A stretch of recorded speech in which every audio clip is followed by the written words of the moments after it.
Hello and welcome to this Pali-Studies tutorial. In Pali, a noun can either be a person, place or thing, which is also called a substantive noun, or an adjective. An adjective describes a substantive noun. They're words like happy or sad. This video will be a basic introduction to adjectives in Pali.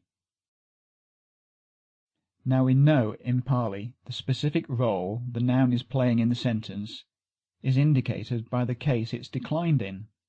So, in the sentence Naro naring pasati, the man sees the woman, the noun naro is the subject of the sentence. It is the thing doing the action of the verb because it's in the nominative case, whereas the noun naring is in the accusative case. It is the object of the verb, or the thing which is having the action done to it.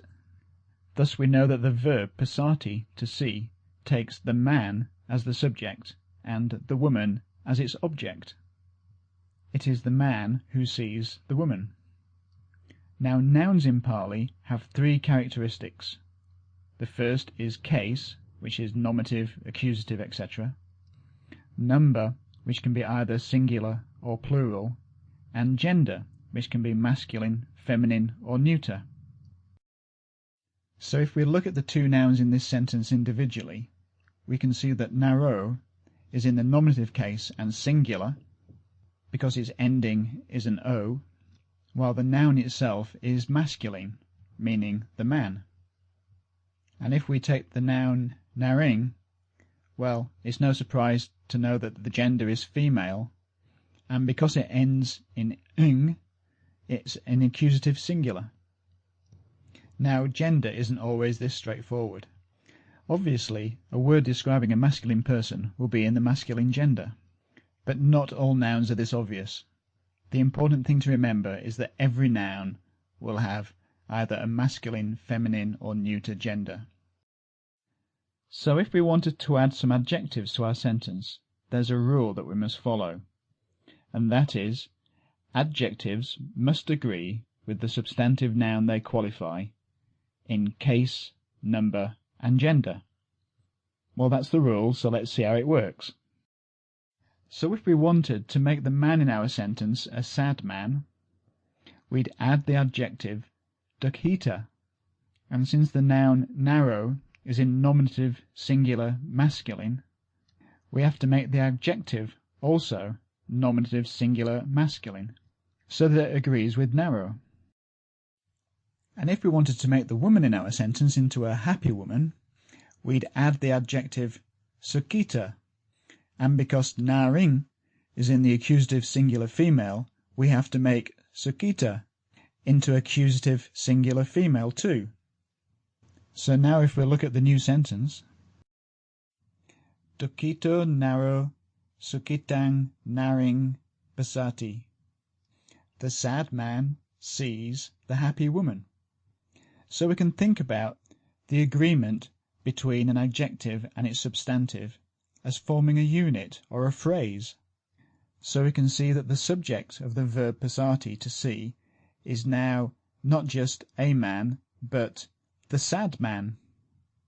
Both the noun and the adjective are in the nominative case because they form a unit which is the subject, whilst in accusative case is the object of the verb, and this time it's not just the woman, but the happy woman, sukhitang and naring forming a unit which is the object.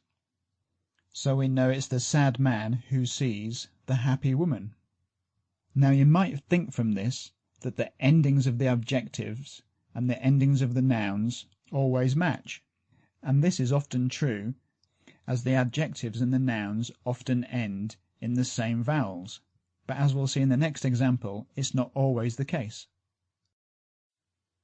Now, it's important to note that the substantive noun, that's the person, place or thing, will take the case of the role that it's playing in the sentence.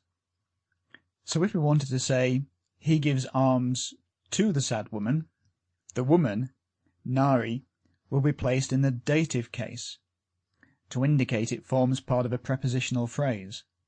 If you remember, the dative case is used to indicate an indirect object, that is, the person who is receiving a direct object.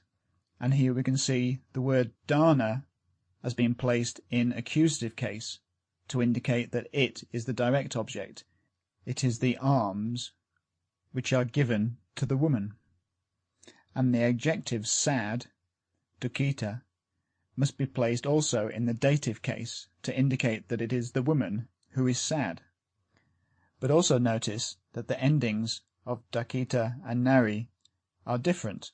This is because they belong to different declension groups. Dukkita ends in a, while nari ends in an I. But although they have different endings, they are both in the dative singular female, and that's what's important. That's the important rule to take away from this tutorial, that an adjective will always agree with the noun which it qualifies, in case, number, and gender. For more information, visit my website, Pali-Studies.blogspot.com.